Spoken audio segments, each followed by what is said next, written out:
Bonjour frères et sœurs de partout dans le monde, ceux qui sont en Asie, en Amérique, en Océanie, en Afrique, en Europe. Que la grâce du Très-Haut qui s'est révélée en Jésus-Christ de Nazareth, notre Seigneur et Sauveur, soit sur toute l'Église de partout dans le monde qui est le corps du Christ. Que Dieu vous bénisse abondamment, que Dieu vous soutienne dans tout ce que vous faites, surtout dans les temps qu'on traverse.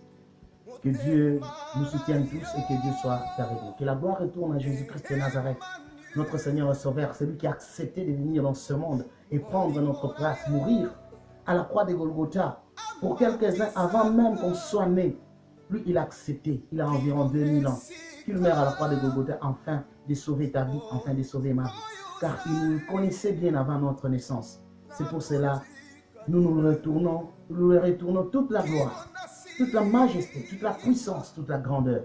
Il est digne d'être élevé, digne d'être exalté, digne d'être glorifié, dans le ciel, sur la terre, en dessous de la terre. Lui seul est digne, Jésus-Christ de Nazareth. Il est écrit en Apocalypse 5.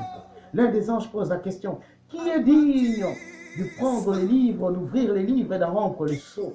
La Bible dit, aucun dans les cieux, sur la terre, en dessous de la terre, aucun ne s'est trouvé digne, même de regarder les livres. Et Jean a pleuré. Mais l'un des vieillards lui dit, voici le lion de la tribu de Juda. Lui, il a vaincu pour prendre les livres et d'en rompre les sceaux. Et lorsque Jean a regardé, c'était un agneau qui était là comme immolé. Cet agneau, c'est Jésus-Christ de Nazareth. Jésus-Christ de Nazareth. Lui, il a vaincu, car il nous a rachetés par son sang. C'était une offrande grandiose, afin que nous ayons la vie et la vie éternelle, pour que nous soyons un royaume des sacrificateurs, un royaume des princes de paix et de joie, un royaume de rois. Que la gloire retourne au roi des rois et au Seigneur des seigneurs, qui est notre Seigneur Jésus-Christ de Nazareth. Celui qui est dit d'être proclamé dans ce monde. À ces temps de la fin, proclamons son nom et amenez plusieurs à être ses disciples. Car il a dit, allez et faites de toutes les nations mes disciples. Jésus n'a pas besoin des fanatiques, mais Jésus a besoin des disciples. Car il viendra prendre des disciples, car il fera de ses disciples son épouse. Et la gloire retourne à notre Seigneur Jésus-Christ de Nazareth. Soyez bénis abondamment.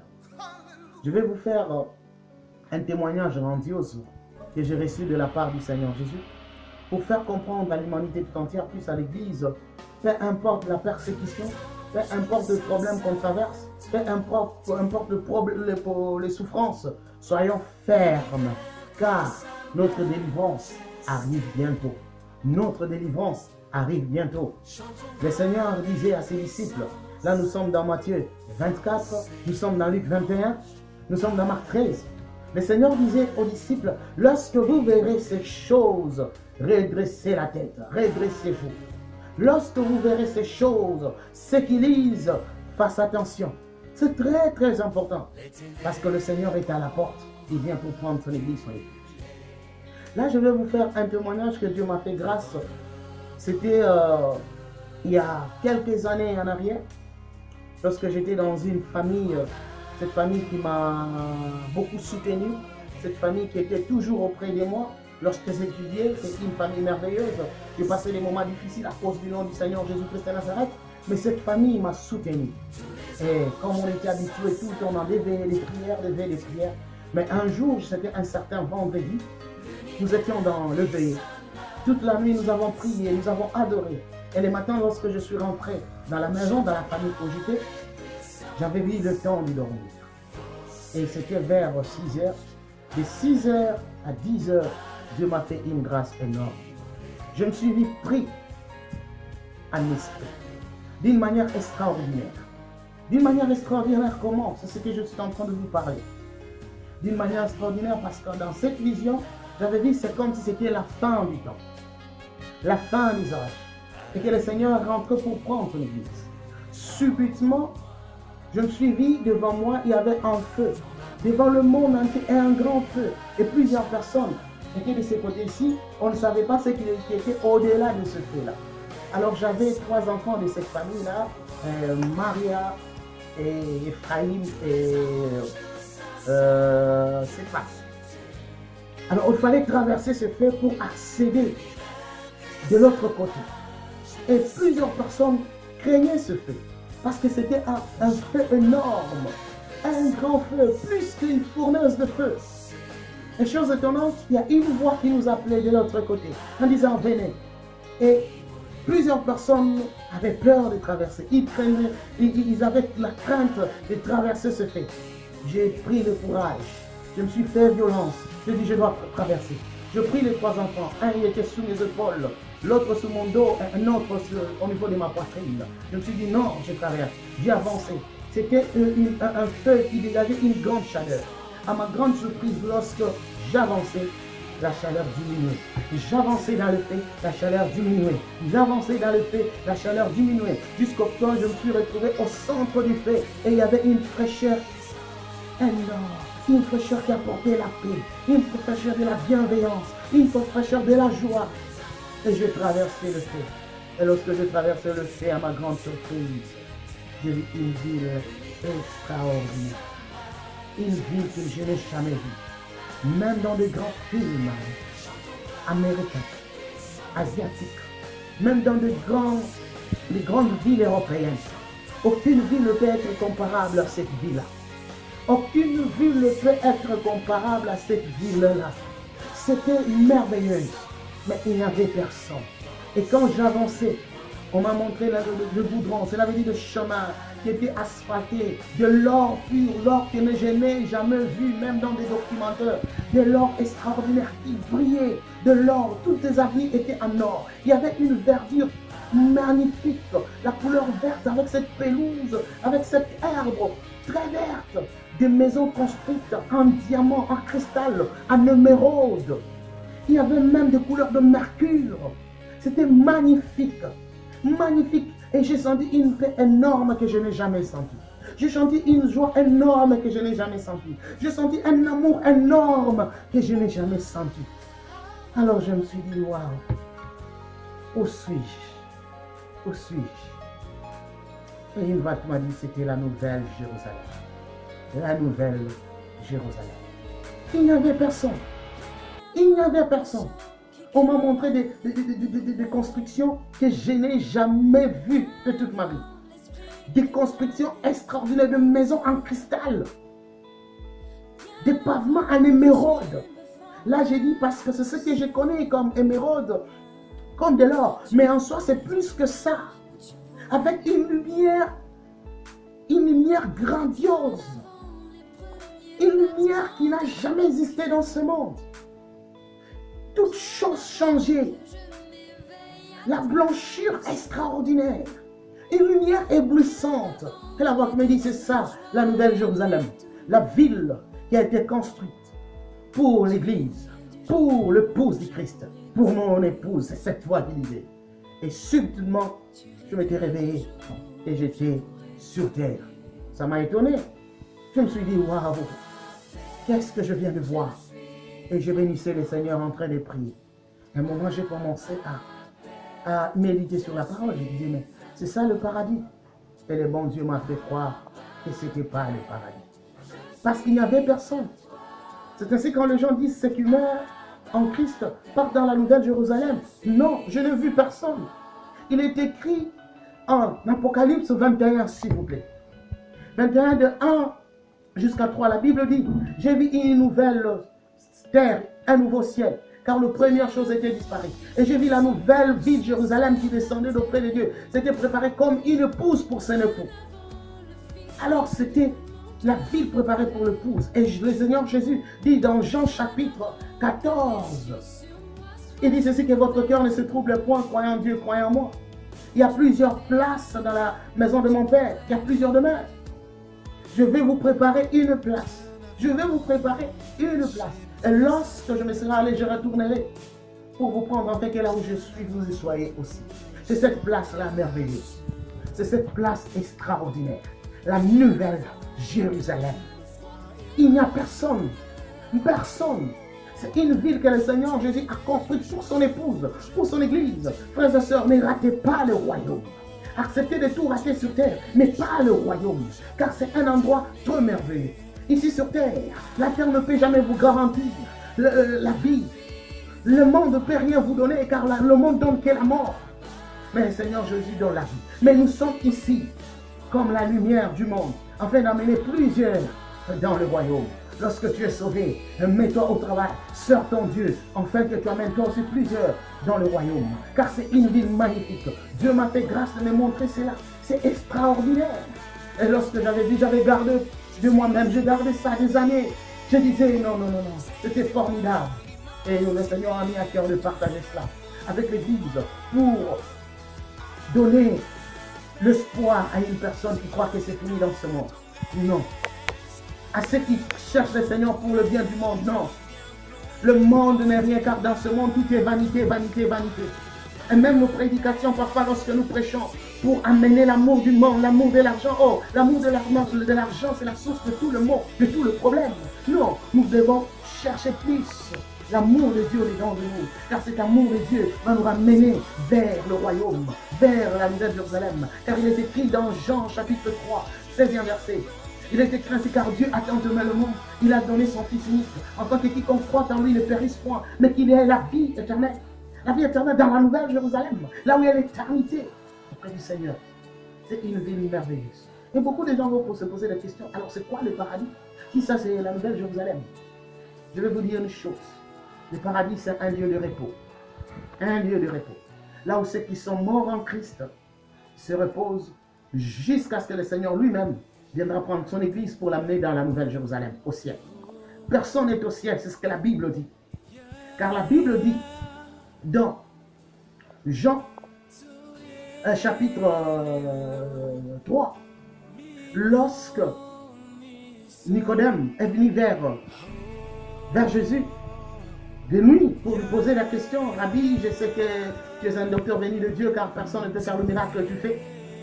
Le Seigneur Jésus lui avait dit quelque chose, que personne n'est monté au ciel si c'est lui qui est venu du ciel, qui est descendu du ciel, le Fils qui est dans le ciel. Donc c'est Jésus lui-même qui est venu du ciel et c'est Jésus lui-même qui nous prépare la place. Personne, il n'y a pas des gens qui vont nous précéder dans la nouvelle Jérusalem. Non, la nouvelle Jérusalem c'est la représentation de l'église, c'est la vie de l'église. C'est lorsque le Seigneur Jésus viendra sur terre et l'apôtre Paul est en train de nous enseigner cela aux Thessaloniciens en disant premièrement que ce sont les morts qui étaient en Christ seront ressuscités et puis nous qui étions restés, nous serons changés dans un instant et que nous irons avec lui. Il nous parle sans Thessaloniciens aux Corinthiens. Donc c'est très important. Nous devons comprendre cela. Les paradis existent, mais c'est un lieu du repos. C'est lorsque vous lisez Daniel 12, le 13e verset, l'ange Gabriel dit à Daniel que tu y vas vers ton repos, tu vas te reposer et à la fin du jour, tu te lèveras, à la fin du jour, à la fin du temps, tu te lèveras pour ton héritage. Est-ce que vous comprenez? Donc le paradis existe, mais c'est un lieu de repos pour ceux qui meurent en Christ. Pour ceux qui meurent en Christ, ceux qui marchaient dans la crainte de Dieu. Et le Seigneur Jésus avait parlé la parabole de Lazare et du riche. Il a dit le riche était dans le tourment parce que ceux qui meurent aussi, ceux qui meurent dans le péché, partent ce jour de mort dans le tourment. Les autres sont emprisonnés, les autres sont jetés dans la raffineuse ardent, le fait que le diable lui-même a créé ce jour de mort parce qu'il est le prince du monde. Il règne sur la terre et sur le séjour de mort et même sur le monde des mers. C'est ce qu'Apocalypse dit, le séjour de mort et la mort va rendre la mort qui était en lui au séjour de mort. Et la mer va rendre aussi celle qui était en elle. Mais nous qui sommes en Christ, nous serons. Il y a ceux qui seront ressuscités, ceux qui sont morts avant que le Seigneur vienne seront ressuscités. Et ceux qui seront vivants seront changés dans un instant, encore glorieux. Et tous ensemble, on va rencontrer le Seigneur dans les airs. Donc c'est très très très important. Alors pourquoi ce fait? Ce fait, c'est là de dire quoi? Parce que le Seigneur a dit depuis les temps de Jean-Baptiste jusqu'à ce jour, depuis les temps de Jean-Baptiste jusqu'à ce jour, la vie éternelle appartient aux plus violents. Aux plus violents. Les plus violents, c'est la vie de ceux qui ont dit non à l'air chair, à l'air désir, aux passions de la chair. Ceux qui ont refusé leur vie charnelle, de passion de la chair. Ceux qui ont dit non au monde. Ceux qui ont pris la croix et suivre Jésus. Vous savez, lorsque j'avais 100 ans et j'ai plongé dans ce fait, il y avait une fraîcheur énorme, oui, parce que le Seigneur a dit, mon joug est léger. Nous croyons que le joug de l'Éternel est très lourd. Non, le joug de Jésus est léger. Nous devons embrasser le Seigneur.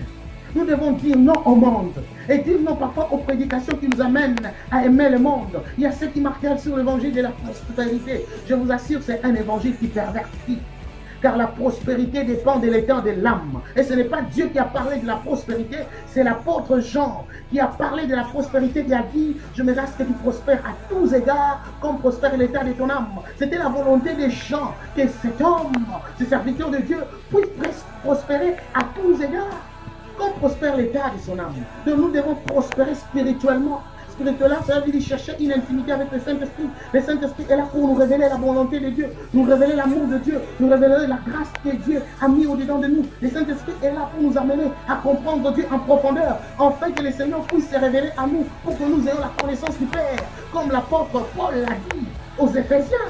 Il a bien parlé en disant qu'il faut qu'on arrive à la foi unique, à la connaissance du Fils de Dieu et à être les statuts parfaits du Christ. Or, la vie éternelle, ceux qui connaissent toi, le vrai Dieu, comme il est écrit dans Jean chapitre 17, 3e verset. La vie éternelle, qu'ils te connaissent toi, le Père, le vrai Dieu, et le Fils que tu as envoyé, Jésus-Christ que tu as envoyé. Donc c'est très important. Nous devons connaître Dieu, car en connaissant Dieu, nous aurons la vie éternelle. Pour connaître Dieu, c'est chercher dans la profondeur, dans l'intimité, au travers de prière, au travers de la méditation de la parole, la pratique de la parole de Dieu. Et lorsque nous pratiquons la parole de Dieu, jour et nuit, dans notre comportement, la parole de Dieu influence notre comportement, influence notre caractère, influence notre attitude, et nous ramène à être la lumière pour la gloire de Dieu dans ce monde, afin de révéler Christ aux nations, pour que la plupart des gens arrivent à recevoir Jésus-Christ comme un Seigneur et Sauveur. Car sans Jésus, il n'y a point de vie. Jésus dit à Thomas, je suis le chemin, la vérité et la vie. Oui, le Seigneur Jésus est le chemin, la vérité et la vie. Sur cette terre, la vie ne vient que de Jésus-Christ. D'autres pour vous, ce n'est ni la science, ce n'est ni la religion du monde. Non, ce n'est que Jésus-Christ de Nazareth qui donne la vie. Jésus-Christ de Nazareth qui donne la vie. Ce nom qui est élevé au-dessus de tous les noms, comme Philippiens nous dit, Philippiens 2. Dans le ciel, sur la terre, en dessous de la terre, tout genou fléchit. Nous devons chercher l'intimité avec Jésus au travers de son esprit et que nous ayons sa vie. Que Dieu nous garde, que Dieu nous bénisse, que Dieu nous protège. Attention, frères et sœurs, si vous êtes dans la religion, aujourd'hui, ils ont proclamé, ils sont en train d'initier la religion mondiale. La religion mondiale. Cette religion qui amène tous les humains à prier Dieu. Mais quel Dieu? Mais le vrai chrétien, on cherche l'intimité avec le Saint-Esprit. Car c'est le Saint-Esprit qui est là pour nous amener dans la vie éternelle, pour nous amener dans la nouvelle Jérusalem, pour nous amener dans l'intimité éternelle avec le Seigneur. Car le Seigneur Jésus a dit, il a dit ceci dans Jean 16, que l'Esprit de Dieu restera avec vous jusqu'à la fin du temps.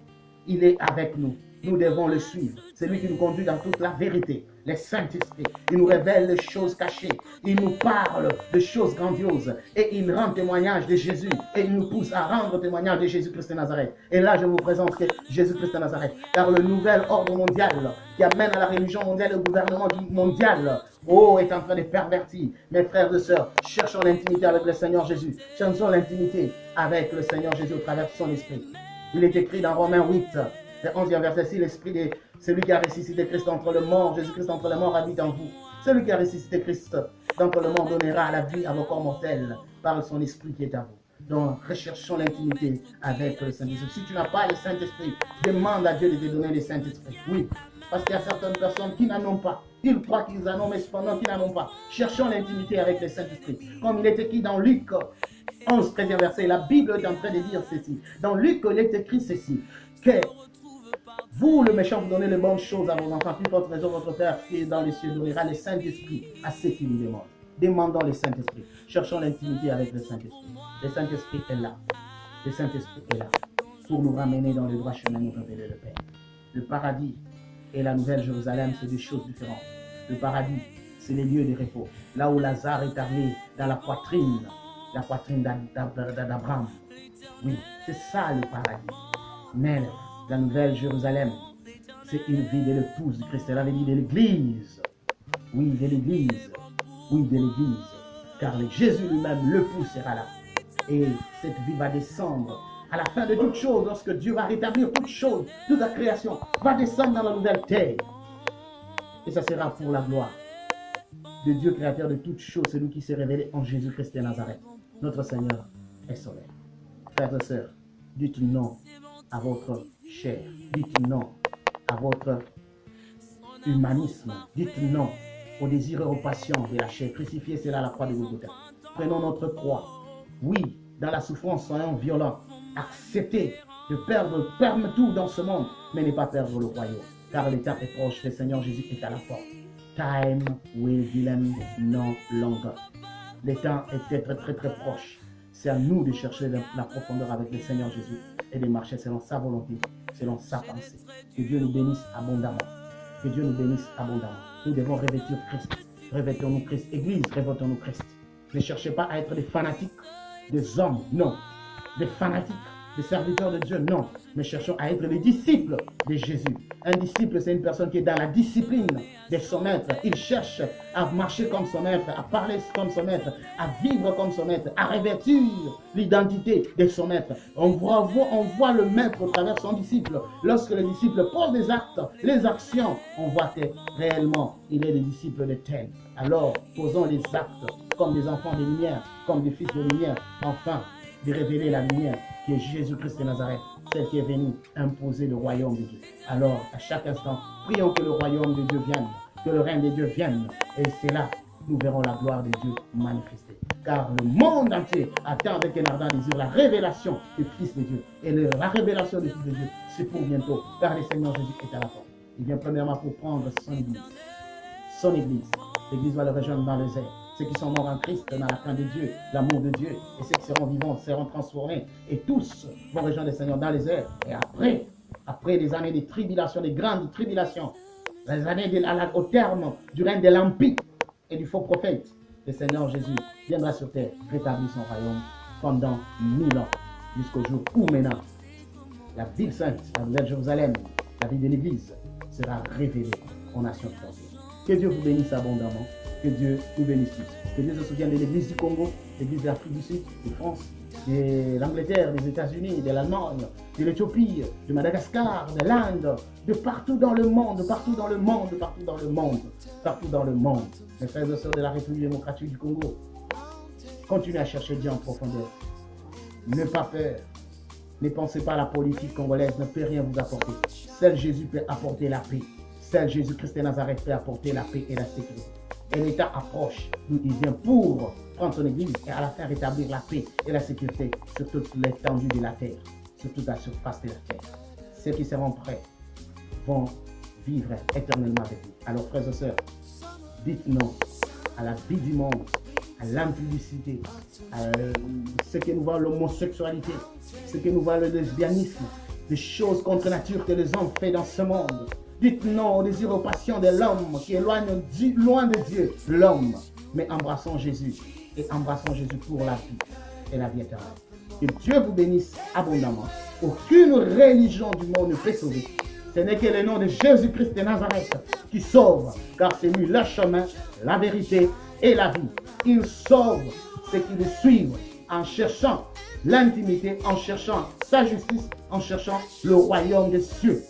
Avant toutes choses, et ceux qui sont prêts, qui se donnent eux-mêmes comme une offrande, comme un sacrifice vivant, saint et agréable à Dieu, ces gens-là verront Dieu, verront le Seigneur Jésus-Christ dans sa gloire, et ils retireront cette nouvelle vie magnifique. C'est très magnifique ce que j'ai vu. Alors je vous passe, frères et sœurs, que Dieu vous bénisse abondamment. Si vous voulez, Dieu est capable de vous révéler aussi des grandes choses, plus que ce que moi je vis. Cherchez seulement l'intimité avec le Saint-Esprit. Embrassez le Saint-Esprit. Embrassez Jésus. Cherchez le pas de Jésus. Faire les choses comme Jésus. Cherchez-les en profondeur. Il se laisse trouver par ceux qui le cherchent. Il se laisse trouver par ceux qui le cherchent. Et celui qui cherche, trouve toujours. Le Seigneur est là. Le Seigneur est là. Il est écrit, enfin, dans Psaume 14, deuxième verset, que le Dieu du ciel est dans le ciel. Sur son trône, il regarde sur la terre. S'il peut trouver parmi les fils de l'homme une personne intelligente qui le cherche. Donc celui qui est intelligent, celui qui cherche. Ce n'est pas celui qui maîtrise la science, ce n'est pas celui qui maîtrise l'astrologie, ce n'est pas celui qui maîtrise la théologie, ce n'est pas celui qui maîtrise la géographie, l'histoire, ce n'est pas celui qui maîtrise les connaissances du monde. Non, celui qui est intelligent, c'est celui qui cherche Dieu. cherche Dieu au travers de la lecture, la méditation de la parole, la pratique de la parole de Dieu ainsi que la prière. Cherche la justice de Dieu, la vérité, la foi en Dieu, la parole de Dieu, l'évangile de la paix. Dieu est avec nous tous et la foi est très cherchant car le royaume de Dieu est là. La nouvelle Jérusalem, réellement, elle existe. C'est magnifique. Cette ville merveilleuse, elle est là, extraordinaire, extraordinaire et magnifique. Cette ville, la Bible dit qu'il va essuyer nos larmes. Nous sommes dans Apocalypse 21. Aussi en Apocalypse 22, il va essuyer nos larmes. Il va arriver. Que Dieu vous bénisse abondamment. C'est votre frère, Dani Ilunga Kinenti. Que Dieu bénisse l'église de l'Asie, l'église de l'Afrique, l'église de l'Océanie, l'église de l'Europe et l'église de l'Amérique. Et que Dieu te bénisse toi aussi, ma soeur, Janine Maganga de l'église. Sophie Danto. Que Dieu te bénisse, Pascaline, Grégory. Que Dieu te bénisse, Santos, Patrias. Que Dieu vous bénisse abondamment, c'est votre frère.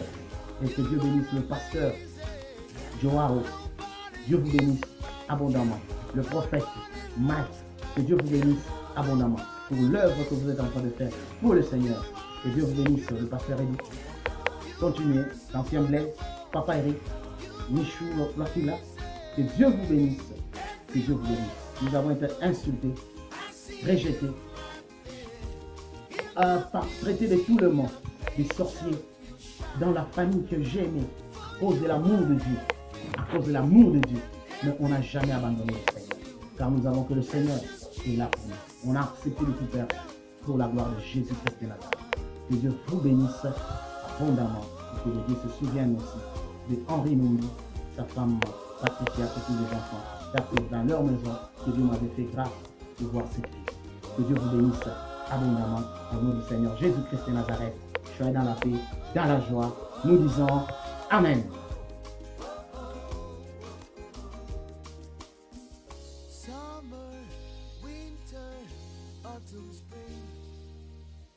Jesus, the maker of them all.